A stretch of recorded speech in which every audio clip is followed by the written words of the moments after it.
পারমাণবিক কর্মসূচি নিয়ে আমেরিকার সাথে আলোচনা ফলপ্রসূ এবং গঠনমূলক হয়েছে বলে দাবি করেছে ইরানের পররাষ্ট্র মন্ত্রণালয়। এছাড়া আগামী সপ্তাহে আরও এক দফা আলোচনায় বসতে উভয় দেশই সম্মত হয়েছে।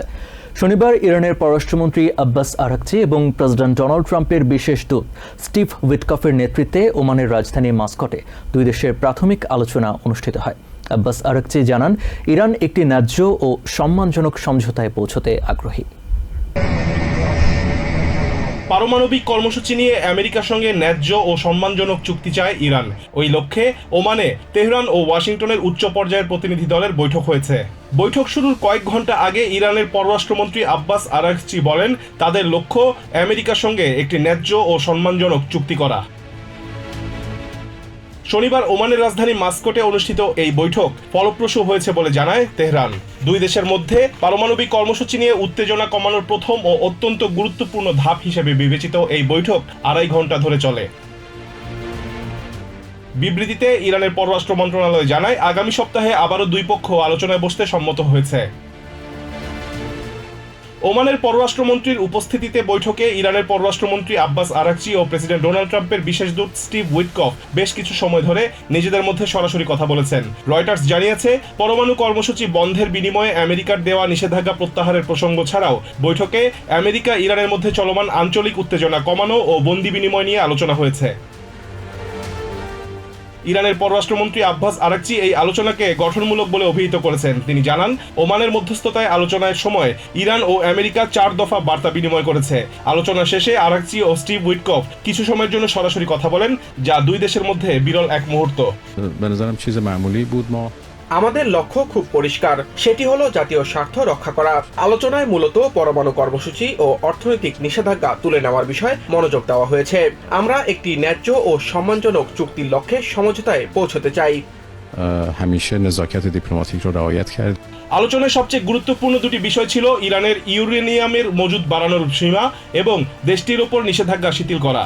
2015 সালের চুক্তি অনুযায়ী ইরান 3.67% মাত্রায় ইউরেনিয়াম মজুদ করতে পারত। এখন তারা 60% পর্যন্ত সমৃদ্ধ করছে, যা পারমাণবিক অস্ত্র তৈরির সুযোগ তৈরি করতে পারে।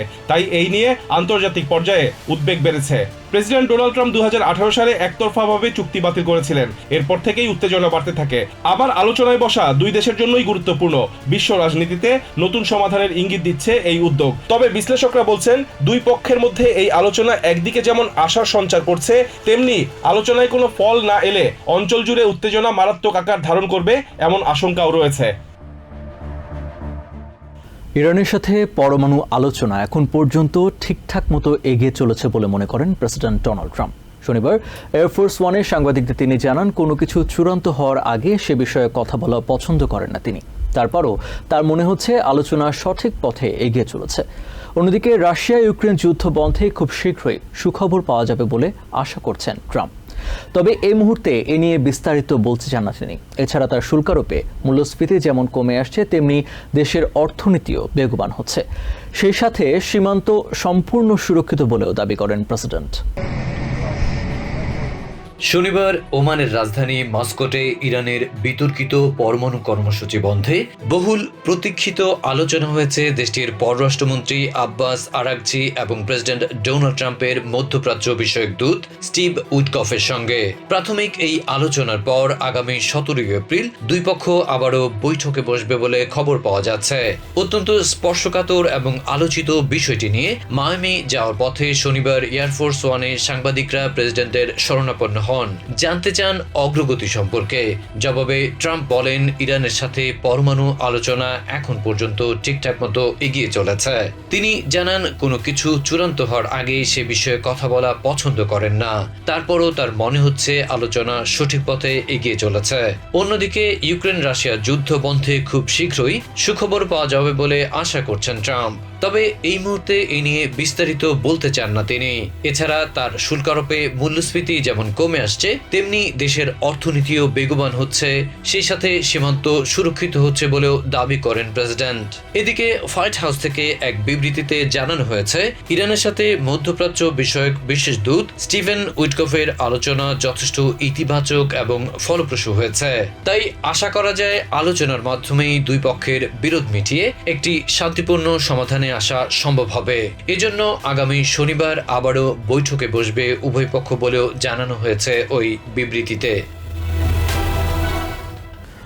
ইরানের পারমাণবিক কর্মসূচি নিয়ে শান্তিপূর্ণ সমাধানে আমেরিকার প্রতিশ্রুতি নিয়ে সন্দিহান তেহরানের সাধারণ জনগণ, যেখানে পরমাণু নিয়ে চুক্তিতে না পৌঁছলে সামরিক হামলার হুমকি দিয়েছেন প্রেসিডেন্ট ডোনাল্ড ট্রাম্প। ইরানের জনগণ মনে করে আমেরিকা কোনো প্রতিশ্রুতি পূরণ করে না। এছাড়া জাতীয় ঐক্য দিয়ে যে কোনো বহিঃশক্তির মোকাবেলা করা হবে বলেও জানান তারা। ইরানের ইউরেনিয়ামের মজুদ আর দেশটির ওপর পশ্চিমা দেশগুলোর নিষেধাজ্ঞা নিয়ে ইরানের সঙ্গে আমেরিকার প্রথম দফা আলোচনা শেষ হয়েছে। শনিবার ওমানের রাজধানী মাস্কটে এই আলোচনা অনুষ্ঠিত হয়। আলোচনায় আমেরিকার প্রতিনিধিত্ব করেছেন ট্রাম্পের special envoy to the Middle East Steven Charles Witkoff, আর ইরানের প্রতিনিধি দলের নেতৃত্ব দেন দেশটির পররাষ্ট্রমন্ত্রী আব্বাস আরাকচি। তবে এই আলোচনার পরিণাম নিয়ে সন্দেহ আছে ইরানের সাধারণ নাগরিকদের। আলোচনা ফলপ্রসূ হবে কিনা এবং বৈঠকে দেয়া প্রতিশ্রুতি আমেরিকা রক্ষা করবে কিনা তা নিয়ে সন্দেহ প্রকাশ করেছেন তারা। আমেরিকা তাদের প্রতিশ্রুতি রক্ষা করবে কিনা তা নিয়ে আমার সন্দেহ হয়, কারণ তাদের এখনো সেই একগুঁয়েমি স্বভাব রয়ে গেছে যা সবসময় ছিল। ইরান সবসময় আলোচনা এবং সংলাপের মাধ্যমে সমস্যা সমাধানে বিশ্বাসী বলে দাবি করছেন দেশটির সাধারণ নাগরিকরা, কিন্তু আমেরিকার প্রতিশ্রুতি ভঙ্গ করার ইতিহাস তাদেরকে ভাবাচ্ছে। আমাদের দেশ আলোচনা এবং সংলাপে বিশ্বাসী, কিন্তু আমেরিকার প্রতিশ্রুতি ভঙ্গ করার পূর্ব ইতিহাস রয়েছে। তবুও যদি পারস্পরিক বোঝাপড়া আর শ্রদ্ধাবোধ থাকে এবং আমেরিকা যদি তার প্রতিশ্রুতি পূরণ করে, তাহলে আশা করি আমরা এই আলোচনায় সফল হতে পারবো।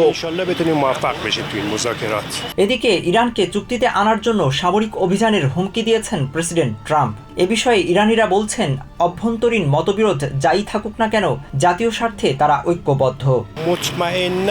যদি আমেরিকা আমাদের দেশে আক্রমণ করে, তবে আমাদের অভ্যন্তরীণ মতবিরোধ যাই থাকুক না কেন, আমাদের জনগণ তাদের সমস্ত শক্তি দিয়ে তাদের প্রতিহত করতে ঐক্যবদ্ধ থাকবে। আমাদের জনগণের মধ্যে এ বিষয়ে কোনো সন্দেহ নেই। আমেরিকা ও ইরানের মধ্যে পরমাণু কর্মসূচির বিষয়ে সমঝোতা না হলে তা ইরানের অর্থনীতির ওপর আরও মারাত্মক প্রভাব ফেলতে পারে, এমনটাই আশঙ্কা দেশটির সাধারণ মানুষ ও অর্থনীতিবিদদের। তবে এই আলোচনা ফলপ্রসূ হলে তা সাধারণ ইরানিয়ানদের জন্য অত্যন্ত ইতিবাচক ফল বয়ে আনতে পারে বলেও মনে করেন তারা। আমেরিকার চলমান নিষেধাজ্ঞার মধ্যেই ইরানের পরমাণু কর্মসূচির বিষয়ে ওয়াশিংটন তেহরানের আলোচনা। তবে বছরের পর বছর ধরে ওয়াশিংটনের আরোপ করা নিষেধাজ্ঞার ফলে ইরানিয়ানদের জীবনযাত্রায় এর ব্যাপক প্রভাব পড়েছে। বাড়ছে দ্রব্যমূল্য, বৈদেশিক মুদ্রার বিপরীতে কমছে ইরানিয়ান রিয়ালের দাম। ইরানের এই অর্থনৈতিক সংকটের মধ্যে শান্তি আলোচনা ঘিরে সাধারণ মানুষের মধ্যে দেখা দিয়েছে মিশ্র প্রতিক্রিয়া। এই আলোচনাকে কেউ গুরুত্বপূর্ণ মনে করলেও অনেকেই একে গুরুত্বহীন মনে করছেন। এমনকি অর্থনৈতিক অবস্থা আরও খারাপ দিকে যেতে পারে বলে আশঙ্কা করছেন তারা। বিশ্লেষকরা মনে করেন এই আলোচনা একটি গুরুত্বপূর্ণ পদক্ষেপ হতে পারে, তবে এখনও বেশ কিছু চ্যালেঞ্জ রয়েছে। পূর্ববর্তী আলোচনার মতো এখনও ইরান ও আমেরিকার মধ্যে অনেক সমস্যা অমীমাংসিত রয়ে গেছে। পরে উভয় পক্ষই আবারও আলোচনার জন্য বসেছে। তবে এই আলোচনাও তেমনই চ্যালেঞ্জিং হবে বলে ধারণা করছেন বিশেষজ্ঞরা। নিউ ইয়র্ক থেকে সম্প্রচারিত TVN 24 টেলিভিশন বিশ্বজুড়ে বাঙালির কণ্ঠস্বর।